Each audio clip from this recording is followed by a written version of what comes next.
ಆತ್ಮೀಯ ಎಲ್ಲ ವಿದ್ಯಾರ್ಥಿನಿಯರಿಗೆ ನಮಸ್ಕಾರ. ಪ್ರಥಮ ವರ್ಷದ 2ನೇ ಸೆಮಿಸ್ಟರ್ನ ಒಂದು ವಿಷಯ ಅರ್ಥಶಾಸ್ತ್ರದ ವಿಷಯ ವಿಶಾಲಾತ್ಮಕ ಅರ್ಥಶಾಸ್ತ್ರ. ಈಗಾಗಲೇ ತಾವು ಮೊದಲನೇ ಒಂದು ಸೆಮಿಸ್ಟರ್ನಲ್ಲಿ ಸೂಕ್ಷ್ಮ ಅರ್ಥಶಾಸ್ತ್ರ ಎನ್ನುವಂಥ ಒಂದು ವಿಷಯವನ್ನು ಅಧ್ಯಯನ ಮಾಡಿ ಈಗಾಗಲೇ ಪೂರ್ಣಗೊಂಡಿದ್ದೀರಿ. ಇನ್ನು 2ನೇ ಸೆಮಿಸ್ಟರ್ನಲ್ಲಿ ವಿಶಾಲಾತ್ಮಕ ಅರ್ಥಶಾಸ್ತ್ರ ಅಂತಕ್ಕಂಥ ಒಂದು ವಿಷಯವನ್ನು ನಾವು ಅಧ್ಯಯನ ಮಾಡಬೇಕಾಗ್ತದೆ. ಮಾನ್ಯ ವಿದ್ಯಾರ್ಥಿಗಳೇ, ಈಗ ವಿಶಾಲಾತ್ಮಕ ಅರ್ಥಶಾಸ್ತ್ರ ಅಂದರೆ ಏನು ಅಂದರೆ ಆಧುನಿಕ ಆರ್ಥಿಕ ವಿಶ್ಲೇಷಣೆಯನ್ನು 2 ಪ್ರಕಾರವಾಗಿ ವಿಂಗಡಿಸಲಾಗಿದೆ. ಅದರಲ್ಲಿ ಸೂಕ್ಷ್ಮ ಅರ್ಥಶಾಸ್ತ್ರ ಹಾಗೂ ವಿಶಾಲಾತ್ಮಕ ಅರ್ಥಶಾಸ್ತ್ರ.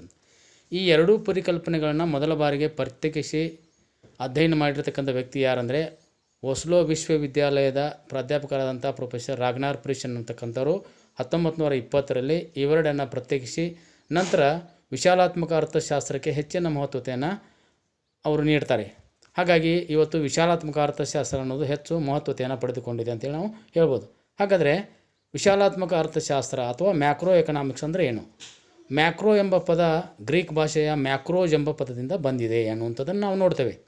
ಹಾಗಾದರೆ ಮ್ಯಾಕ್ರೋಜ್ ಅಂದರೆ ವಿಸ್ತಾರವಾದ ಒಂದು ಸ್ವರೂಪ, ದೊಡ್ಡದಾದಂಥ ಅಥವಾ ಇಡೀ ವ್ಯವಸ್ಥೆಯನ್ನು ಕುರಿತು ಅಧ್ಯಯನ ಮಾಡ್ತಕ್ಕಂಥ ಒಂದು ವಿಷಯವನ್ನು ತಿಳ್ಕೊಂಡು ನಾವೇನು ಮಾಡ್ತೇವೆ, ಅರ್ಥ ಕೊಡ್ತದೆ. ಹಾಗಾಗಿ ಇಲ್ಲಿ ವಿಶಾಲಾತ್ಮಕ ಅರ್ಥಶಾಸ್ತ್ರವು ಇಡೀ ರಾಷ್ಟ್ರದ ಆರ್ಥಿಕ ಚಟುವಟಿಕೆಗಳನ್ನು ಕುರಿತು ಒಟ್ಟಾರೆಯಾಗಿ ಅಧ್ಯಯನ ಮಾಡ್ತಕ್ಕಂಥ ಒಂದು ವಿಜ್ಞಾನವಾಗಿದೆ. ಅಂದರೆ ಒಟ್ಟು ರಾಷ್ಟ್ರದ ಆದಾಯ, ಉತ್ಪಾದನೆ, ಬೇಡಿಕೆ, ಪೂರೈಕೆ, ಬೆಲೆ, ಹೂಡಿಕೆ ಹೀಗೆ ಒಟ್ಟಾರೆಯಾಗಿ ಅಧ್ಯಯನ ಮಾಡುವುದೇ ವಿಶಾಲಾತ್ಮಕ ಅರ್ಥಶಾಸ್ತ್ರ. ಅಂದರೆ ಇಲ್ಲೇನು ಬಿಡಿಯಾಗಿ ಅಧ್ಯಯನ ಮಾಡದೆ ಇಡಿಯಾಗಿ ಅಧ್ಯಯನ ಮಾಡತಕ್ಕಂಥದ್ದು ಒಂದು ವಿಶಾಲಾತ್ಮಕವಾದಂಥ ಅರ್ಥಶಾಸ್ತ್ರ ಅಂತ ನಾವು ಹೇಳಬೇಕಾಗತ್ತೆ. ಹಾಗಾಗಿ ಅದರ ಜೊತೆಗೆ ಇಲ್ಲಿ ವೈಯಕ್ತಿಕ ಘಟಕಗಳನ್ನು ಅಭ್ಯಸಿಸದೆ ಇಡೀ ರಾಷ್ಟ್ರೀಯ ಆರ್ಥಿಕತೆಯನ್ನು ಕುರಿತು ಅಧ್ಯಯನ ಮಾಡತಕ್ಕಂಥ ಒಂದು ವಿಷಯವೇ ವಿಶಾಲಾತ್ಮಕ ಅರ್ಥಶಾಸ್ತ್ರ ಅಂತ ನಾವು ಹೇಳಬೇಕಾಗತ್ತೆ. ಇನ್ನು ವಿಶಾಲಾತ್ಮಕ ಅರ್ಥಶಾಸ್ತ್ರದ ವ್ಯಾಪ್ತಿ. ವಿಶಾಲಾತ್ಮಕ ಅರ್ಥಶಾಸ್ತ್ರವು ಒಂದು ಏನಾಗಿದೆ ಅಂದ್ರೆ ಒಟ್ಟು ಉತ್ಪಾದನೆ, ಉದ್ಯೋಗ, ಆದಾಯ, ಹೂಡಿಕೆ, ಬೇಡಿಕೆ, ಪೂರೈಕೆಗಳನ್ನು ಒಟ್ಟಾರೆಯಾಗಿ ಅಧ್ಯಯನ ಮಾಡ್ತಕ್ಕಂಥ ಒಂದು ವಿಷಯವಾಗಿದ್ದರಿಂದ ಇದಕ್ಕೆ ಸಮಗ್ರ ಅರ್ಥಶಾಸ್ತ್ರವೆಂತಲೂ ಕೂಡ ಕರಿತೇವೆ ನಾವು. ಹಾಗಾಗಿ ಇಲ್ಲಿ ಏನಾಗುತ್ತೆ ಅಂದ್ರೆ 1936ರಲ್ಲಿ ಪ್ರಕಟಗೊಂಡಂಥ ಕೇನ್ಸರ ಸಾಮಾನ್ಯ ಸಿದ್ಧಾಂತವು ಸಮಗ್ರ ಅರ್ಥಶಾಸ್ತ್ರಕ್ಕೆ ಹೆಚ್ಚಿನ ಮಹತ್ವವನ್ನು ನೀಡಿರ್ತಕ್ಕಂಥದ್ದನ್ನು ನೋಡೋದ್ರ ಮೂಲಕ 1930ರಲ್ಲಿ ಸಂಭವಿಸಿರ್ತಕ್ಕಂಥ ಜಾಗತಿಕ ಮುಗ್ಗಟ್ಟು, ಆದಾಯ, ಹೂಡಿಕೆ, ಉದ್ಯೋಗ, ಉತ್ಪನ್ನಗಳು ಅತಿ ಕೆಳಮಟ್ಟಕ್ಕೆ ಆ ಸಮಯದಲ್ಲಿ ಕುಸಿದಿರ್ತಕ್ಕಂಥದ್ದನ್ನು ನಾವು ಕಾಣ್ತೇವೆ. ಜೊತೆಗೆ ಭೀಕರ ನಿರುದ್ಯೋಗ ಸಂಭವಿಸಿ ಪರಿಣಾಮಕಾರಿ ಬೇಡಿಕೆಯು ಕೂಡ ಕಡಿಮೆ ಆಯಿತು. ಮುಗ್ಗಟ್ಟಿನಿಂದ ಹೊರಬರಲಿಕ್ಕೆ ಹಾಗೂ ಪೂರ್ಣೋದ್ಯೋಗ, ವರಮಾನ, ಬಂಡವಾಳ ಹೂಡಿಕೆ ಹೆಚ್ಚಿಸಬೇಕಾದರೆ ಸಮಗ್ರ ಅರ್ಥಶಾಸ್ತ್ರದ ಒಂದು ಮಾರ್ಗದರ್ಶನ ಅತಿ ಅವಶ್ಯಕವಾಗಿದೆ ಅನ್ನುವಂಥದ್ದನ್ನು ಕೇನ್ಸ್ರವರು ತಮ್ಮ ಒಂದು ಸಾಮಾನ್ಯ ಗ್ರಂಥದಲ್ಲಿ ತಿಳಿಸಿ ನಮಗೆ ಹೇಳ್ತಾರೆ. ಹಾಗಾಗಿ ಇಡೀ ರಾಷ್ಟ್ರದ ಆರ್ಥಿಕ ವ್ಯವಸ್ಥೆಯನ್ನು ಸದೃಢಗೊಳಿಸಬೇಕಾದರೆ ರಾಷ್ಟ್ರೀಯ ನೀತಿಗಳನ್ನು ರೂಪಿಸುವುದು ಅವಶ್ಯಕವಾಗಿದ್ದು ಈ ಅವಶ್ಯಕತೆಯನ್ನು ವಿಶಾಲಾತ್ಮಕ ಅರ್ಥಶಾಸ್ತ್ರದಿಂದ ಮಾತ್ರ ಈಡೇರಿಸಲಿಕ್ಕೆ ಸಾಧ್ಯತೆ ಇದೆ ಅನ್ನುವಂಥದ್ದನ್ನು ಕೇನ್ಸ್ ಅವರು ಹೇಳ್ತಾರೆ. ಹಾಗಾಗಿ ಅನೇಕ ಅರ್ಥಶಾಸ್ತ್ರಜ್ಞರು ಈ ವಿಶಾಲಾತ್ಮಕ ಅರ್ಥಶಾಸ್ತ್ರದ ಬಗ್ಗೆ ಒತ್ತಿ ಹೇಳಿದ್ದರಿಂದ ಇವತ್ತು ಇಡೀ ಜಗತ್ತಿನಲ್ಲಿ ವಿಶಾಲಾತ್ಮಕ ಅರ್ಥಶಾಸ್ತ್ರವು ಹೆಚ್ಚು ವಿಶಾಲತೆಯನ್ನು, ಹೆಚ್ಚು ಮಹತ್ವತೆಯನ್ನು ಪಡೆದುಕೊಂಡಿದೆ ಅಂತ ನಾವು ಹೇಳ್ಬೋದು. ಜೊತೆಗೆ ಈ ವಿಶಾಲಾತ್ಮಕ ಅರ್ಥಶಾಸ್ತ್ರದ ಒಂದು ಬೆಳವಣಿಗೆಗೆ ಕಾರಣವಾದಂಥ ಅಂಶಗಳು ಯಾವುವು ಅನ್ನೋದನ್ನು ಕೂಡ ನಾವು ನೋಡಬೇಕಾಗ್ತದೆ. ಹಾಗಾದರೆ ಕಾರಣವಾದಂಥ ಅಂಶಗಳು ಯಾವುವು ಅಂದರೆ, ಒಂದನೇದು ವೇಗವಾದಂಥ ಕೈಗಾರೀಕರಣ ಹಾಗೂ ನಗರೀಕರಣ. ಎರಡನೇದು ವಿಜ್ಞಾನ ಮತ್ತು ತಂತ್ರಜ್ಞಾನದ ಅಭಿವೃದ್ಧಿಯಿಂದಾಗಿ ಉತ್ಪಾದನೆಯಲ್ಲಿ ಹೆಚ್ಚಳ. ಜೊತೆಗೆ ಜನರ ಜೀವನ ಮಟ್ಟದಲ್ಲಿ ಆದಂಥ ಅಗಾಧ ಬದಲಾವಣೆ ಅಥವಾ ನಿರೀಕ್ಷೆಗಳು ಮತ್ತು 1936ರ ಆರ್ಥಿಕ ಮಹಾಮುಗ್ಗಟ್ಟು ಹಾಗೂ ಸೂಕ್ಷ್ಮ ಆರ್ಥಿಕತೆಯ ಒಂದು ವಿಫಲತೆ. ಈ ಎಲ್ಲ ವಲಯಗಳಲ್ಲಿ ಸಾರ್ವಜನಿಕ ವಲಯದ ಪಾತ್ರ ಹೆಚ್ಚಾಗಿರ್ತಕ್ಕಂಥದ್ದು. ಜೊತೆಗೆ ಅಭಿವೃದ್ಧಿಶೀಲ ರಾಷ್ಟ್ರಗಳ ಜನರ ಜೀವನ ಮಟ್ಟ ಸುಧಾರಿಸಲು ಸಮಗ್ರ ರಾಷ್ಟ್ರೀಯ ಯೋಜನೆ ಇವತ್ತು ಅವಶ್ಯಕವಾಗಿರುವುದರಿಂದ ಇವತ್ತು ವಿಶಾಲಾತ್ಮಕ ಅರ್ಥಶಾಸ್ತ್ರ ವೇಗವಾಗಿ ಬೆಳವಣಿಗೆ ಆಗಲಿಕ್ಕೆ ಕಾರಣವಾಗಿದೆ ಅಂತೇಳಿ ನಾವು ಹೇಳ್ಬೋದು.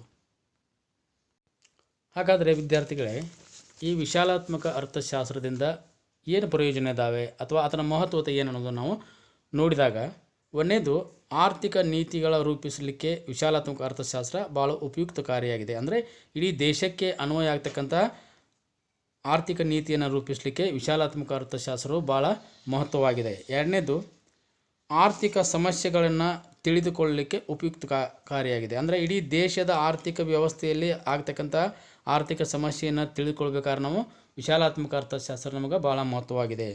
ಇನ್ನು ಮೂರನೇದು ಇಡೀ ಆರ್ಥಿಕ ವ್ಯವಸ್ಥೆಯ ಚಿತ್ರಣವನ್ನು ನೀಡುತ್ತದೆ. ಕಾರಣ ಎಂದರೆ ಇಡೀ ಆರ್ಥಿಕ ಚಟುವಟಿಕೆಗಳನ್ನ ಕುರಿತು ನಾವು ಅಧ್ಯಯನ ಮಾಡುವುದರಿಂದ ನಮಗೆ ಇಡೀ ರಾಷ್ಟ್ರದ ಆರ್ಥಿಕ ಚಟುವಟಿಕೆಗಳು ಸಂಪೂರ್ಣವಾದಂಥ ಚಿತ್ರಣ ನಮಗೆ ದೊರೀತದೆ. ಇನ್ನು ನಾಲ್ಕನೇದು ಅತಿ ಪ್ರಸರಣವನ್ನು ವಿಶ್ಲೇಷಣೆ ಮಾಡುತ್ತದೆ. ಅಂದರೆ ನೋಡಿರಿ, ಅತಿ ಪ್ರಸರಣ ಮತ್ತು ಅನಪ್ರಸರಣ ಅಂತಕ್ಕಂಥದ್ದು ರಾಷ್ಟ್ರದ ಒಂದು ಆರ್ಥಿಕ ವ್ಯವಸ್ಥೆಗೆ ಗಂಡಾಂತರವನ್ನು ತಂದುಕೊಡ್ತವೆ. ಹಾಗಾಗಿ ಅವುಗಳನ್ನ ಹೇಗೆ ನಿವಾರಿಸಬೇಕು ಮತ್ತು ಅವುಗಳನ್ನ ಹೇಗೆ ಕಡಿವಾಣ ಹಾಕಬೇಕು ಅನ್ನೋದ್ರ ಬಗ್ಗೆ ನಮಗೆ ಈ ವಿಶಾಲಾತ್ಮಕ ಅರ್ಥಶಾಸ್ತ್ರ ನಮಗೆ ಪರಿಹಾರೋಪಾಯಗಳನ್ನ ತಿಳಿಸ್ಕೊಡ್ತೈತಿ. ಇನ್ನು ಐದನೇದು ರಾಷ್ಟ್ರೀಯ ಆದಾಯದ ಅಳತೆ. ಇಲ್ಲಿ ವಿಶಾಲಾತ್ಮಕ ಅರ್ಥಶಾಸ್ತ್ರ ಅಂತಕ್ಕಂಥದ್ದು ರಾಷ್ಟ್ರೀಯ ಆದಾಯದ ಅಳತೆಯ ಮೇಲೆ ಅಥವಾ ಹಂಚಿಕೆಯ ಮೇಲೆ ಬೆಳಕನ್ನು ಚೆಲ್ಲುವುದರಿಂದ ನಮಗೆ ಸಮಾನವಾದಂಥ ಆರ್ಥಿಕ ಆದಾಯದ ಹಂಚಿಕೆಯನ್ನು ಮಾಡಲಿಕ್ಕೆ ಬೇಕಾದಂಥ ನೀತಿಯನ್ನು ರೂಪಿಸಲಿಕ್ಕೆ ಇದು ಕೂಡ ಸಹಕಾರಿಯಾಗಿದೆ ಅಥವಾ ಮಹತ್ವತೆಯನ್ನು ಪಡೆದುಕೊಂಡಿದೆ. ಇನ್ನು ನೆಕ್ಸ್ಟ್ ಒಂದು ಆರನೇದು ಆರ್ಥಿಕ ಅಭಿವೃದ್ಧಿಯ ಅಧ್ಯಯನ. ಅಂದರೆ ಇಡೀ ಆರ್ಥಿಕ ವ್ಯವಸ್ಥೆಯನ್ನು ಕುರಿತು ಅಧ್ಯಯನ ಮಾಡ್ತಕ್ಕಂಥ ಒಂದು ವಿಶಾಲಾತ್ಮಕ ಅರ್ಥಶಾಸ್ತ್ರವಾಗಿದ್ದರಿಂದ ಇದು ಹಿಂದುಳಿದ ದೇಶಗಳ ಸಮಸ್ಯೆಗಳನ್ನು ತಿಳಿಯಲಿಕ್ಕೆ ಮತ್ತು ಅಭಿವೃದ್ಧಿಯ ಸಾಧನೆಗಳನ್ನು ಕುರಿತು ಮಾರ್ಗದರ್ಶನ ನೀಡಲಿಕ್ಕೆ ಇದು ಒಂದು ಉಪಯುಕ್ತಕಾರಿಯಾದಂಥ ಒಂದು ವಿಷಯವಾಗಿದೆ. ಇನ್ನು ಏಳನೇದು ಭೌತಿಕ ಕಲ್ಯಾಣದ ಕುರಿತು ಅಧ್ಯಯನವನ್ನು ಮಾಡ್ತದೆ. ಅಂದರೆ ಸಮಗ್ರ ಅರ್ಥಶಾಸ್ತ್ರವು ಸಮಾಜದ ಭೌತಿಕ ಕಲ್ಯಾಣದ ಕುರಿತು ಅಧ್ಯಯನವನ್ನು ಮಾಡೋದ್ರ ಜೊತೆಗೆ ಜನರ ಯೋಗಕ್ಷೇಮವನ್ನು ಹೆಚ್ಚಿಸಿಕೊಳ್ಳಲಿಕ್ಕೆ ಬೇಕಾದಂಥ ಸಾಧನೆಗಳನ್ನು ಕೂಡ ನೀಡ್ತದೆ ಅಂತೇಳಿ ನಾವು ಹೇಳ್ಬೋದು. ಇನ್ನು ಕೊನೆಯದಾದಂಥ ಆರ್ಥಿಕ ಯೋಜನೆ ಮತ್ತು ಪ್ರಗತಿಯ ಅಧ್ಯಯನವನ್ನು ಮಾಡ್ತದೆ. ಅಂದರೆ ಆರ್ಥಿಕ ಯೋಜನೆ ಮತ್ತು ಪ್ರಗತಿಯು ವಿಶಾಲಾತ್ಮಕ ಆರ್ಥಿಕ ವಿಶ್ಲೇಷಣೆಗೆ ಒಳಪಡ್ತದೆ. ಇಡೀ ದೇಶಕ್ಕೆ ಬೇಕಾದಂಥ ಆರ್ಥಿಕ ನೀತಿಯನ್ನು ರೂಪಿಸಲಿಕ್ಕೆ ಇದು ಒಂದು ಸಮಗ್ರವಾದಂಥ ಒಂದು ನೀತಿಯನ್ನು ಸಾಧನವನ್ನು ನಮಗೆ ನೀಡಿಕೊಡ್ತದೆ ಅಂತ ತಿಳ್ಕೊಂಡು ನಾವು ಹೇಳ್ಬೋದು. ಹೀಗೆ ಇದು ಹಲವಾರು ರೀತಿಯಾದಂಥ ಮಹತ್ವತೆಯನ್ನು ಪ್ರಯೋಜನಗಳನ್ನು ಹೊಂದಿದೆ ಅಂತ ತಿಳ್ಕೊಂಡು ನಾವು ತಿಳ್ಕೊಬೋದು. ಇದಿಷ್ಟು ವಿಶಾಲಾತ್ಮಕ ಅರ್ಥಶಾಸ್ತ್ರದ ಕುರಿತು ಒಂದು ವಿವರಣೆಯನ್ನು ಈಗ ನಾವು ಚರ್ಚೆ ಮಾಡಿದ್ದೇವೆ. ಇದರಲ್ಲಿ ಬರ್ತಕ್ಕಂಥ ಮುಂದಂದರೆ ರಾಷ್ಟ್ರೀಯ ವರಮಾನ ಅಥವಾ ಆದಾಯ, ನ್ಯಾಷನಲ್ ಇನ್ಕಮ್ ಅಂತ ತಿಳ್ಕೊಂಡು ನಾವು ಈಗ ಅದ್ರ ಬಗ್ಗೆ ಚರ್ಚೆ ಮಾಡೋಣ. ಅಂದರೆ ರಾಷ್ಟ್ರೀಯ ಆದಾಯ ಅಥವಾ ವರಮಾನ ಅಂತಕ್ಕಂಥದ್ದು ಏನಾಗತ್ತಂದ್ರೆ ಇಡೀ ಜಗತ್ತಿನ ಎಲ್ಲ ರಾಷ್ಟ್ರಗಳಲ್ಲಿ ಆರ್ಥಿಕ ವ್ಯವಸ್ಥೆಯಲ್ಲಿ ಒಂದು ವಿಶಿಷ್ಟವಾದಂಥ ಸ್ಥಾನಮಾನವನ್ನು ಪಡೆದುಕೊಂಡಿದೆ. ಕಾರಣ ಏನಂದರೆ ರಾಷ್ಟ್ರೀಯ ವರಮಾನ ಎಂಬುದು ಒಂದು ದೇಶದ ಜನರ ಜೀವನ ಮಟ್ಟವನ್ನು, ಆ ಜನರ ಒಂದು ಜೀವನದ ಚಿತ್ರಣವನ್ನು ನೀಡೋದ್ರ ಜೊತೆಗೆ ದೇಶದ ವಿವಿಧ ವಲಯಗಳ ಪ್ರಗತಿ, ಆದಾಯದ ಹಂಚಿಕೆಯ ಮೇಲೆ ಬೆಳಕನ್ನು ಚೆಲ್ಲೋದ್ರ ಜೊತೆಗೆ ವಿವಿಧ ಆರ್ಥಿಕ ಚಟುವಟಿಕೆಗಳ ಸ್ವರೂಪವನ್ನು ಕೂಡ ನಮಗೆ ತಿಳಿಸಿಕೊಡ್ತದೆ. ಹಾಗಾಗಿ ಒಂದು ದೇಶದ ರಾಷ್ಟ್ರೀಯ ಪ್ರಗತಿಯನ್ನು ನಾವು ನೋಡಬೇಕಾದ್ರೆ ಆ ದೇಶದ ಒಂದು ರಾಷ್ಟ್ರೀಯ ವರಮಾನವನ್ನು ನಾವು ನೋಡಿದಾಗ ಮಾತ್ರ ಆ ದೇಶ ಯಾವ ಸ್ಥಾನಮಾನದಲ್ಲಿದೆ ಅನ್ನೋದು ನಮಗೆ ಸ್ಪಷ್ಟವಾದ ಚಿತ್ರ ಗೊತ್ತಾಗ್ತದೆ. ಹಾಗಾದರೆ ರಾಷ್ಟ್ರೀಯ ವರಮಾನ ಅಥವಾ ಆದಾಯ ಅಂದರೆ ಏನು ಅನ್ನುವಂಥದ್ದು ನಾವು ನೋಡಬೇಕಿದೆ. ಇಲ್ಲೇನಾಗಂದ್ರೆ ಒಂದು ನಿರ್ದಿಷ್ಟ ಅವಧಿಯಲ್ಲಿ ದೇಶದ ವಿವಿಧ ವಲಯಗಳಲ್ಲಿ ಉತ್ಪಾದಿಸಲ್ಪಟ್ಟ ಅಂತಿಮ ಬಳಕೆಯ ಸರಕು ಸೇವೆಗಳ ಪ್ರಸ್ತುತ ಮಾರುಕಟ್ಟೆ ಮೌಲ್ಯವನ್ನು ನಾವು ರಾಷ್ಟ್ರೀಯ ವರಮಾನ ಅಂತಕೊಂಡು ಕರಿತೇವೆ. ಹಾಗಾದರೆ ಈ ರಾಷ್ಟ್ರೀಯ ವರಮಾನ ಅಂತಕ್ಕಂಥದ್ದೇನು, ಒಂದು ವರ್ಷದ ಅವಧಿಯಲ್ಲಿ ದೇಶದ ಆರ್ಥಿಕ ವಲಯದ ವಿವಿಧ ವಲಯಗಳಲ್ಲಿ ಉತ್ಪಾದನೆಯಾಗಿರ್ತಕ್ಕಂಥ ಅಂತಿಮ ಬಳಕೆಗೆ ಸಿದ್ಧವಾಗಿರ್ತಕ್ಕಂಥ ಸರಕುಗಳ ಪ್ರಸ್ತುತ ಮಾರುಕಟ್ಟೆ ಮೌಲ್ಯವನ್ನು ಸೇರಿಸಿದಾಗ ಬರ್ತಕ್ಕಂಥ ಒಂದು ಮೊತ್ತವೇ ರಾಷ್ಟ್ರೀಯ ವರಮಾನ ಅಂತ ನಾವು ಹೇಳಬೇಕಾಗತ್ತೆ. ಇನ್ನು ರಾಷ್ಟ್ರೀಯ ವರಮಾನದ ವಿವಿಧ ಪರಿಭಾವನೆಗಳು ಯಾವುವು ಅಂದರೆ ಬೇರೆ ಬೇರೆ ರೀತಿಯಲ್ಲಿ ನಾವು ರಾಷ್ಟ್ರೀಯ ವರಮಾನವನ್ನು ಯಾವ ರೀತಿ ನೋಡ್ತೇವೆ ಅಂತಕೊಂಡು ನಾವು ಇಲ್ಲಿ ಚರ್ಚೆ ಮಾಡಿದಾಗ, ಒಂದನೇದು ಒಟ್ಟು ದೇಶೀಯ ಉತ್ಪನ್ನ. ಅಂದರೆ ಒಟ್ಟು ದೇಶೀಯ ಉತ್ಪನ್ನ ಅಂದರೆ ಒಂದು ನಿರ್ದಿಷ್ಟ ಅವಧಿಯಲ್ಲಿ ದೇಶದ ವಿವಿಧ ವಲಯಗಳಲ್ಲಿ ಉತ್ಪಾದಿಸಲ್ಪಟ್ಟಂಥ ಅಂತಿಮ ಬಳಕೆಯ ಎಲ್ಲ ಸರಕು ಸೇವೆಗಳ ಪ್ರಸ್ತುತ ಮಾರುಕಟ್ಟೆ ಮೌಲ್ಯವೇ ಒಟ್ಟು ದೇಶೀಯ ಉತ್ಪನ್ನ. ಅಂದರೆ ದೇಶೀಯ ಉತ್ಪನ್ನ ಅಂದರೆ ದೇಶದ ಗಡಿ ಪ್ರದೇಶ ಒಳಗಡೆ ಉತ್ಪಾದನೆ ಆಗಿರ್ತಕ್ಕಂಥ ಎಲ್ಲ ಸರಕು ಸೇವೆಗಳ ಪ್ರಸ್ತುತ ಮಾರುಕಟ್ಟೆ ಮೌಲ್ಯ. ಇದು ವಿದೇಶದಿಂದ ಬರ್ತಕ್ಕಂಥ ವರಮಾನವನ್ನು ಸೇರಿಸದೇ ಇರತಕ್ಕಂಥದ್ದು. ದೇಶದ ಒಂದು ಗಡಿ ಪ್ರದೇಶದ ಒಳಗಡೆ ಉತ್ಪಾದನೆ ಆಗಿರ್ತಕ್ಕಂಥ ಒಟ್ಟು ಎಲ್ಲ ಸರಕು ಸೇವೆಗಳ ಪ್ರಸ್ತುತ ಮಾರುಕಟ್ಟೆ ಮೌಲ್ಯವನ್ನು ದೇಶದ ಒಟ್ಟು ದೇಶೀಯ ಉತ್ಪನ್ನ ಅಂತ ಕರಿತೇವೆ. ಇನ್ನು ಎರಡನೇದು ಒಟ್ಟು ರಾಷ್ಟ್ರೀಯ ಉತ್ಪನ್ನ. ಒಟ್ಟು ರಾಷ್ಟ್ರೀಯ ಉತ್ಪನ್ನ ಅಂದರೆ ವಿದೇಶಗಳಿಂದ ಗಳಿಸಿದ ನಿವ್ವಳ ಆದಾಯವು ಸೇರಿದಂತೆ ಒಂದು ನಿರ್ದಿಷ್ಟ ಅವಧಿಯಲ್ಲಿ ದೇಶದಲ್ಲಿ ಉತ್ಪಾದಿಸಿದ ಅಂತಿಮ ಬಳಕೆಯ ಸರಕು ಸೇವೆಗಳ ಪ್ರಸ್ತುತ ಮಾರುಕಟ್ಟೆ ಮೌಲ್ಯವೇ ಒಟ್ಟು ರಾಷ್ಟ್ರೀಯ ವರಮಾನ ಅಥವಾ ಉತ್ಪನ್ನ ಅಂತ ನಾವು ಕರಿತೇವೆ. ಅಂದ್ರೇನು, ಇಲ್ಲಿ ವಿದೇಶದಿಂದ ಪಡೆದುಕೊಂಡಂಥ ಆದಾಯವನ್ನು ಸೇರಿಸಿದಂತೆ ದೇಶದಲ್ಲಿ ಉತ್ಪಾದನೆಯಾಗಿರ್ತಕ್ಕಂಥ ಎಲ್ಲ ಸರಕು ಸೇವೆಗಳ ಅಂತಿಮ ಬಳಕೆಯ ವಸ್ತುಗಳ ಒಂದು ಮಾರುಕಟ್ಟೆ ಮೌಲ್ಯವನ್ನು ನಾವು ಒಟ್ಟು ರಾಷ್ಟ್ರೀಯ ಉತ್ಪನ್ನ ಅಂತಕೊಂಡು ಕರಿತೀವಿ. ಹಾಗಾದರೆ ಇದನ್ನು ಒಂದು ಸೂತ್ರದ ಮೂಲಕ ನಾವು ಏನು ಮಾಡ್ತೇವೆ ಅಂದ್ರೆ GNP ಗ್ರಾಸ್ ನ್ಯಾಷನಲ್ ಪ್ರಾಡಕ್ಟ್ ಅಂದರೆ ಒಟ್ಟು ರಾಷ್ಟ್ರೀಯ ಉತ್ಪನ್ನ ಈಸ್ ಈಕ್ವಲ್ ಟು NNP ಅಂದರೆ ನೆಟ್ ನ್ಯಾಷನಲ್ ಪ್ರಾಡಕ್ಟ್ ಪ್ಲಸ್ ಸವಕಳಿ ವೆಚ್ಚ ಅಂತಕೊಂಡು ಕರಿತೀವಿ. ಅದನ್ನು ಸಿಂಬಾಲಿಕಲಿ ನಾವು ಯಾವ ರೀತಿ ಮಾಡ್ತೇವೆ ಅಂದ್ರೆ C+I+G ಪ್ಲಸ್ ಇನ್ bracket X - M bracket completes plus R - P ಅಂತಕೊಂಡು ಕರಿತೀವಿ. C ಅಂದರೆ ಅನುಭೋಗದ ವೆಚ್ಚ, I ಅಂದರೆ ಒಟ್ಟು ಹೂಡಿಕೆ, G ಅಂದರೆ ಸರ್ಕಾರದ ವೆಚ್ಚ, X ಅಂದರೆ ರಫ್ತು ಆದಾಯ, M ಅಂದರೆ ಆಮದು ವೆಚ್ಚ, R ಅಂದರೆ ವಿದೇಶಗಳಿಂದ ಗಳಿಸಿದ ಆದಾಯ, P ಅಂದರೆ ವಿದೇಶಗಳಿಗೆ ಪಾವತಿಸಿದ ಮೊತ್ತ ಅಂತ ತಿಳ್ಕೊಂಡು ನಾವೇನು ಮಾಡ್ತೇವೆ ಕರಿತೀವಿ. ಹಾಗಾದರೆ ಇನ್ನು ಮೂರನೇದಾದಂಥ ಒಂದು ರಾಷ್ಟ್ರೀಯ ಆದಾಯದ ಪರಿಕಲ್ಪನೆ ಅಂದರೆ ನಿವ್ವಳ ರಾಷ್ಟ್ರೀಯ ಉತ್ಪನ್ನ. ನಿವ್ವಳ ರಾಷ್ಟ್ರೀಯ ಉತ್ಪನ್ನ ಅಂದರೆ ಒಂದು ದೇಶದಲ್ಲಿ ಒಂದು ನಿರ್ದಿಷ್ಟ ಅವಧಿಯಲ್ಲಿ ಉತ್ಪಾದಿಸಿದ ಅಂತಿಮ ಬಳಕೆಯ ಒಟ್ಟು ಸರಕು ಸೇವೆಗಳ ಪ್ರಸ್ತುತ ಮಾರುಕಟ್ಟೆ ಮೌಲ್ಯದಲ್ಲಿ ಸವಕಳಿ ಮೌಲ್ಯವನ್ನು ಕಳೆದಾಗ ಅಥವಾ ಸವಕಳಿ ವೆಚ್ಚವನ್ನು ಕಳೆದಾಗ ಬರುವಂಥ ಒಂದು ಉತ್ಪನ್ನವೇ ನಿವ್ವಳ ರಾಷ್ಟ್ರೀಯ ಉತ್ಪನ್ನ. ಅಂದ್ರೇನು, ಉತ್ಪಾದನೆಯಲ್ಲಿ ತೊಡಗಿರ್ತಕ್ಕಂಥ ಉತ್ಪಾದನಾಂಗಗಳು ಒಂದು ಸವಕಳಿ ವೆಚ್ಚವನ್ನು ಅಂದರೆ ಉತ್ಪಾದನೆ ಪ್ರಕ್ರಿಯೆಯಲ್ಲಿ ಆಗಿರ್ತಕ್ಕಂಥ ಸವಕಳಿ ವೆಚ್ಚವನ್ನು ಕಳೆದಾಗ, ಒಟ್ಟು ರಾಷ್ಟ್ರೀಯ ಉತ್ಪನ್ನದಲ್ಲಿ ಸವಕಳಿ ವೆಚ್ಚವನ್ನು ಕಳೆದಾಗ ಬರ್ತಕ್ಕಂಥದ್ದು ನಿವ್ವಳ ರಾಷ್ಟ್ರೀಯ ಉತ್ಪನ್ನ ಅಂತಾರೆ. NNP is equal to GDP minus ಸವಕಳಿ ವೆಚ್ಚ ಅಂತಕೊಂಡು ನಾವು ಹೇಳ್ತೀವಿ. ಇನ್ನು ನಾಲ್ಕನೇದು ಉತ್ಪಾದನಾಂಗಗಳ ಬೆಲೆಯಲ್ಲಿ ರಾಷ್ಟ್ರೀಯ ಆದಾಯ ಅಂತಕೊಂಡು ಹೇಳ್ತೇವೆ. ಅಂದರೆ ಒಂದು ಉತ್ಪಾದನಾಂಗದ ಬೆಲೆಯಲ್ಲಿ ರಾಷ್ಟ್ರೀಯ ವರಮಾನವೆಂದರೆ ಒಂದು ವರ್ಷದ ಅವಧಿಯಲ್ಲಿ ವಿವಿಧ ಆರ್ಥಿಕ ವಲಯಗಳಲ್ಲಿ ಅಥವಾ ಉತ್ಪಾದನಾ ಪ್ರಕ್ರಿಯೆಯಲ್ಲಿ ಭಾಗವಹಿಸಿದ ಉತ್ಪಾದನಾಂಗಗಳು ಪಡೆಯುವ ಪ್ರತಿಫಲ ಅಥವಾ ಆದಾಯ ಸೇರಿಸಿದಾಗ ಬರುವ ಒಂದು ಮೊತ್ತವೇ ಉತ್ಪಾದನಾಂಗಗಳ ವೆಚ್ಚದ ರೂಪದಲ್ಲಿ ರಾಷ್ಟ್ರೀಯ ವರಮಾನ ಅಂತಕೊಂಡು ನಾವು ಕರಿತೀವಿ. ಅಂದರೆ ಇಲ್ಲಿ ಏನು, ಉತ್ಪಾದನೆಯಲ್ಲಿ ಭಾಗವಹಿಸಿದ ಉತ್ಪಾದನಾಂಗಗಳು ಗೇಣಿ, ಕೂಲಿ, ಬಡ್ಡಿ ಹಾಗೂ ಲಾಭಗಳನ್ನು ಲಾಭಗಳ ರೂಪದಲ್ಲಿ ಅವು ಉತ್ಪಾದನಾಂಗಗಳು ಆದಾಯವನ್ನು ಪಡೆದುಕೊಳ್ತವೆ. ಆ ಎಲ್ಲ ಉತ್ಪಾದನಾಂಗಗಳು ಪಡೆದುಕೊಳ್ತಕ್ಕಂಥ ಒಟ್ಟು ರಾಷ್ಟ್ರೀಯ ಒಂದು ವರಮಾನವನ್ನು ನಾವು ಸೇರಿಸಿದಾಗ ಅಥವಾ ಆ ಉತ್ಪಾದನಾಂಗ ಗಳಿಸ್ತಕ್ಕಂಥ ವರಮಾನವನ್ನು ಸೇರಿಸಿದಾಗ ಬರ್ತಕ್ಕಂಥದ್ದು ಉತ್ಪಾದನಾಂಗದ ವೆಚ್ಚದ ರೂಪದಲ್ಲಿ ಅಥವಾ ಬೆಲೆಯಲ್ಲಿ ರಾಷ್ಟ್ರೀಯ ವರಮಾನವನ್ನು ನಾವು ಕಂಡುಕೊಳ್ಳಿಕ್ಕೆ ಸಾಧ್ಯಕತೆ. ಇನ್ನು ವೈಯಕ್ತಿಕ ಆದಾಯ ಅಂತಕ್ಕಂಥ ವೈಯಕ್ತಿಕ ಆದಾಯ ಅಂದರೆ ಒಂದು ವರ್ಷದ ಅವಧಿಯಲ್ಲಿ ಒಂದು ದೇಶದ ಎಲ್ಲ ವ್ಯಕ್ತಿಗಳು ಪಡೆಯುವ ಆದಾಯದ ಒಟ್ಟು ಮೊತ್ತವೇ ವೈಯಕ್ತಿಕ ಆದಾಯ. ಅಂದರೆ ಇಲ್ಲಿ ವ್ಯಕ್ತಿಯು ಪಡೆಯುವ ಆದಾಯದಲ್ಲಿ ಆತನ ಕಡಿತಗಳನ್ನು ಕಳೆದ ನಂತರ ಉಳಿಯುವ ಒಂದು ಮೊತ್ತಕ್ಕೆ ನಾವು ವೈಯಕ್ತಿಕ ಆದಾಯ ಅಂತಕೊಂಡು ಕರಿತೇವೆ. ಇನ್ನು ವಿನಿಯೋಗಿಸಬಹುದಾದಂಥ ಆದಾಯ ಅಂತಕೊಂಡು ನಾವು ಹೇಳ್ತೇವೆ.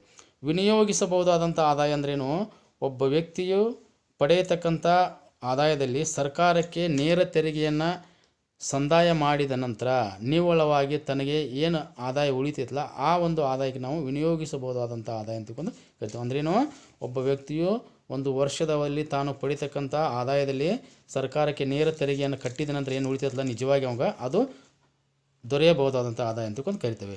ಇನ್ನು ತಲಾ ಆದಾಯ ಅಂತಕೊಂಡು ನಾವು ಏನು ಮಾಡ್ತೇವೆ ಹೇಳ್ತೇವೆ. ತಲಾ ಆದಾಯ ಅಂದ್ರೇನು, ಒಟ್ಟು ರಾಷ್ಟ್ರೀಯ ವರಮಾನವನ್ನು ಒಟ್ಟು ದೇಶದ ಜನಸಂಖ್ಯೆಗೆ ಭಾಗಿಸಿದಾಗ ಬರ್ತಕ್ಕಂಥ ಒಂದು ಮೊತ್ತಕ್ಕೆ ನಾವು ತಲಾ ಆದಾಯ ಅಂತಕೊಂಡು ಕರಿತೇವೆ. ಇದಿಷ್ಟು ರಾಷ್ಟ್ರೀಯ ವರಮಾನದ ವಿವಿಧ ಭಾವನೆಗಳು ಅಥವಾ ಪರಿಕಲ್ಪನೆಗಳು ಅಂತಕೊಂಡು ನಾವು ಕರಿತೇವೆ. ಇನ್ನು ರಾಷ್ಟ್ರೀಯ ಆದಾಯವನ್ನು ಅಳತೆ ಮಾಡತಕ್ಕಂಥ ವಿಧಾನಗಳು ಯಾವುವು? ರಾಷ್ಟ್ರೀಯ ಆದಾಯವನ್ನು ನಾವು ಅಳತೆ ಮಾಡಬೇಕಾಗತ್ತೆ. ರಾಷ್ಟ್ರೀಯ ಆದಾಯವನ್ನು ಅಳತೆ ಮಾಡಿದಾಗ ಒಂದು ದೇಶ ಅಭಿವೃದ್ಧಿಯನ್ನು ಎಷ್ಟು ಪ್ರಮಾಣದಲ್ಲಿ ಆಗ್ತಾ ಇದೆ, ಅಭಿವೃದ್ಧಿ ಹಂತದಲ್ಲಿ ಯಾವ ಬದಲಾವಣೆ ಆಗ್ತಾ ಇದೆ ಅನ್ನೋದು ನಮಗೆ ತಿಳಿದುಕೊಳ್ಳಲಿಕ್ಕೆ ಸಾಧ್ಯ ಆಗ್ತದೆ. ಹಾಗಾಗಿ ನಾವು ರಾಷ್ಟ್ರೀಯ ಆದಾಯವನ್ನು ಮೇಲಿಂದ ಮೇಲೆ ಸರ್ಕಾರ ಅಳತೆಯನ್ನು ಮಾಡತಕ್ಕಂಥ ಒಂದು ಕಾರ್ಯಕ್ರಮದಲ್ಲಿ ಭಾಗವಹಿಸ್ತದೆ. ಹಾಗಾಗಿ ಈ ರಾಷ್ಟ್ರೀಯ ಆದಾಯವನ್ನು ಅಳತೆ ಮಾಡುವುದರಿಂದ ಜನರ ಜೀವನ ಮಟ್ಟದಲ್ಲಿ ಆದಂಥ ಬದಲಾವಣೆ ಕೂಡ ನಾವು ತಿಳಿದುಕೊಳ್ಳಲಿಕ್ಕೆ, ರಾಷ್ಟ್ರದ ಜಾಗತಿಕ ಮಟ್ಟದಲ್ಲಿ ಒಂದು ದೇಶ ಯಾವ ಸ್ಥಾನಮಾನದಲ್ಲಿದೆ ಅನ್ನೋದು ಕೂಡ ನಮಗೆ ಗೊತ್ತಾಗ್ತದೆ. ಹಾಗಾದರೆ ಈ ರಾಷ್ಟ್ರೀಯ ಆದಾಯವನ್ನು ಅಳತೆ ಮಾಡಲಿಕ್ಕೆ 3 ವಿಧಾನಗಳಿದಾವೆ. ಒಂದನೇದು ಉತ್ಪನ್ನದ ವಿಧಾನ, ಎರಡನೇದು ವರಮಾನದ ವಿಧಾನ, ಮೂರನೇದು ವೆಚ್ಚದ ವಿಧಾನ ಅಂತ. ಹಾಗಾದರೆ ಒಂದನೇದು ಉತ್ಪನ್ನದ ವಿಧಾನ ಅಂದ್ರೇನು? ಉತ್ಪನ್ನದ ವಿಧಾನದ ಮೂಲಕ ರಾಷ್ಟ್ರೀಯ ಆದಾಯ ಮಾಪನ ಮಾಡುವುದಂದರೆ ಒಂದು ವರ್ಷದ ಅವಧಿಯಲ್ಲಿ ದೇಶದ ವಿವಿಧ ವಲಯಗಳಲ್ಲಿ ಉತ್ಪಾದನೆಯಾದ ಎಲ್ಲ ಸರಕು ಸೇವೆಗಳ ಒಂದು ಪ್ರಸ್ತುತ ಮಾರುಕಟ್ಟೆ ಮೌಲ್ಯವನ್ನು ಕೂಡಿಸಿದಾಗ ಬರುವ ಮೊತ್ತವೇ ಉತ್ಪನ್ನ ವಿಧಾನದ ಮೂಲಕ ರಾಷ್ಟ್ರೀಯ ವರಮಾನವನ್ನು ಕಂಡುಹಿಡಿಯುವಂಥ ಒಂದು ವಿಧಾನ. ಹಾಗಾದರೆ ಅದನ್ನು ನಾವು ಏನು ಮಾಡ್ತಾವೆ ಅಂದರೆ ಇಲ್ಲಿ ಉತ್ಪನ್ನವನ್ನು ಕೂಡಿಸೋದ್ರ ಮೂಲಕ ಕಂಡುಹಿಡಿತಾವಂತೆ. ಇನ್ನು ಎರಡನೇದು ವರಮಾನದ ವಿಧಾನದ ಮೂಲಕ ಏನಂದ್ರೆ, ವರಮಾನದ ವಿಧಾನದ ಮೂಲಕ ರಾಷ್ಟ್ರೀಯ ವರಮಾನ ಅಳತೆ ಮಾಡೋದಂದ್ರೆ ದೇಶದಲ್ಲಿನ ಎಲ್ಲ ಜನರು, ಸಂಘ ಸಂಸ್ಥೆಗಳು ವಾರ್ಷಿಕವಾಗಿ ಪಡೆಯುವ ಒಟ್ಟು ವರಮಾನವನ್ನು ಸೇರಿಸಿದಾಗ ಬರತಕ್ಕಂಥ ಮೊತ್ತ ಅಂದರೆ ಜನರು ಉತ್ಪಾದನಾಗಳ ರೂಪದಲ್ಲಿ ಸಲ್ಲಿಸಿದ ಸೇವೆಗೆ ಪ್ರತಿಫಲವಾಗಿ ಪಡಿತಕ್ಕಂಥ ಆದಾಯವನ್ನು ಸೇರಿಸಿದಾಗ ಬರತಕ್ಕಂಥ ಮೊತ್ತ ರಾಷ್ಟ್ರೀಯ ವರಮಾನ. ಇನ್ನು ವೆಚ್ಚದ ವಿಧಾನದ ಮೂಲಕ ರಾಷ್ಟ್ರೀಯ ವರಮಾನ ಅಂದ್ರೆ ಇಲ್ಲಿ ಏನಾಗ್ತದೆ ಅಂದರೆ ವೆಚ್ಚದ ಮೂಲಕ ರಾಷ್ಟ್ರೀಯ ವರಮಾನ ಅಳತೆ ಮಾಡೋದು ಅಂದ್ರೇನು, ಒಂದು ವರ್ಷದ ಅವಧಿಯಲ್ಲಿ ದೇಶದಲ್ಲಿನ ಎಲ್ಲ ಜನರು ಅನುಭೋಗಿ ಸರಕುಗಳು ಹಾಗೂ ಬಂಡವಾಳ ಸರಕುಗಳ ಮೇಲೆ ಮಾಡುವ ವೆಚ್ಚ ಹಾಗೂ ಉಳಿತಾಯವನ್ನು ಸೇರಿಸಿದಾಗ ಬರುವ ಒಂದು ಮೊತ್ತವೇ ರಾಷ್ಟ್ರೀಯ ವರಮಾನ ಅಂತ ತಿಳ್ಕೊಂಡು ನಾವು ಏನು ಮಾಡ್ತೇವೆ, ವೆಚ್ಚದ ರೂಪದಲ್ಲಿ ರಾಷ್ಟ್ರೀಯ ವರಮಾನ ಅಂತ ತಿಳ್ಕೊಂಡು ಕರಿತೇವೆ. ಇನ್ನು ಈ ರಾಷ್ಟ್ರೀಯ ವರಮಾನ ಅಳತೆ ಮಾಡಲಿಕ್ಕೆ 3 ವಿಧಾನಗಳನ್ನು ನೋಡಿದಾಗ ನಮ್ಗೆ ಗೊತ್ತಾಗತ್ತೆ ಈ 3 ವಿಧಾನಗಳಲ್ಲಿ ಯಾವುದು ವೈಜ್ಞಾನಿಕವಾಗಿರ್ತದೆ ಆ ವಿಧಾನವನ್ನು ಅನುಸರಿಸಲಿಕ್ಕೆ ಬರ್ತದೆ, ಅಥವಾ 3 ವಿಧಾನಗಳನ್ನು ಕೂಡ ನಾವು ರಾಷ್ಟ್ರೀಯ ವರಮಾನವನ್ನು ಅಳತೆ ಮಾಡುವಲ್ಲಿ ಬಳಸ್ಬೋದು. ಆದರೆ ಈ ರಾಷ್ಟ್ರೀಯ ವರಮಾನವನ್ನು ಅಳತೆ ಮಾಡುವಾಗ ನಮಗೆ ಅನೇಕ ರೀತಿಯಾದಂಥ ತೊಡಕು ಮತ್ತು ತೊಂದರೆಗಳು ಏನಾಗ್ತವೆ ಅಂದರೆ ಕಂಡು ಬರ್ತವೆ. ನಿಖರವಾದಂಥ ಮಾಹಿತಿ ನಮಗೆ ರಾಷ್ಟ್ರೀಯ ವರಮಾನದ ಬಗ್ಗೆ ಕುರಿತು ಸಿಗೋದಿಲ್ಲ. ಹಾಗಾದರೆ ಆ ತೊಡಕುಗಳು ಅಥವಾ ಆ ತೊಂದರೆಗಳು ಯಾವ ಅನ್ನೋದನ್ನು ನಾವು ನೋಡಿದಾಗ ದೇಶದಲ್ಲಿರ್ತಕ್ಕಂಥ ಅನಕ್ಷರತೆ ಪ್ರಮಾಣ ಹೆಚ್ಚಾಗಿರ್ತಕ್ಕಂಥ, ಅಂದರೆ ಅನಕ್ಷರಸ್ಥರು ಹೆಚ್ಚಾಗಿರೋದ್ರಿಂದ ಅವರು ನಿಜವಾದಂಥ ಒಂದು ಅಂಕಿಅಂಶಗಳನ್ನ ಆದಾಯದ ಬಗ್ಗೆ ನೀಡದೇ ಇರೋದ್ರಿಂದ ನಮಗೆ ರಾಷ್ಟ್ರೀಯ ವರಮಾನ ಅಳತೆ ಮಾಡುವಲ್ಲಿ ತೊಡಕುಂಟಾಗ್ತದೆ. ಎರಡನೇದು ವಿಧಾನಗಳ ನಡುವೆ ಆಯ್ಕೆ ಮಾಡೋದು, ಅಂದರೆ 3 ವಿಧಾನಗಳಲ್ಲಿ ಯಾವ ವಿಧಾನವನ್ನು ಆಯ್ಕೆ ಮಾಡಿ ನಾವು ರಾಷ್ಟ್ರೀಯ ವರಮಾನವನ್ನು ಅಳತೆ ಮಾಡಬೇಕು ಅನ್ನೋದ್ರ ಬಗ್ಗೆ ಕೂಡ ಒಂದು ಭಿನ್ನಾಭಿಪ್ರಾಯ ಇರೋದ್ರಿಂದ ಇಲ್ಲಿ ಯಾವ ಒಂದು ವಿಧಾನವನ್ನು ಆಯ್ಕೆ ಮಾಡಿಕೊಂಡು ನಾವು ರಾಷ್ಟ್ರೀಯ ವರಮಾನವನ್ನು ಅಳತೆ ಮಾಡಬೇಕು ಅನ್ನೋದ್ರ ಬಗ್ಗೆ ಕೂಡ ಒಂದು ತೊಡಕಾದಂಥ ಒಂದು ಸಮಸ್ಯೆ ಇದೆ ಅಂತೇಳಿ. ಇನ್ನು ಹಣಕಾಸುಯೇತರ ವ್ಯವಹಾರ, ಅಂದರೆ ರಾಷ್ಟ್ರೀಯ ವರಮಾನವನ್ನು ಅಳತೆ ಮಾಡಬೇಕಾದ್ರೆ ಕೆಲವೊಂದು ಹಣದ ಒಂದು ವ್ಯವಸ್ಥೆಗೆ ಬಾರದೆ ವ್ಯವಹಾರಗಳು ನಡೀತವೆ.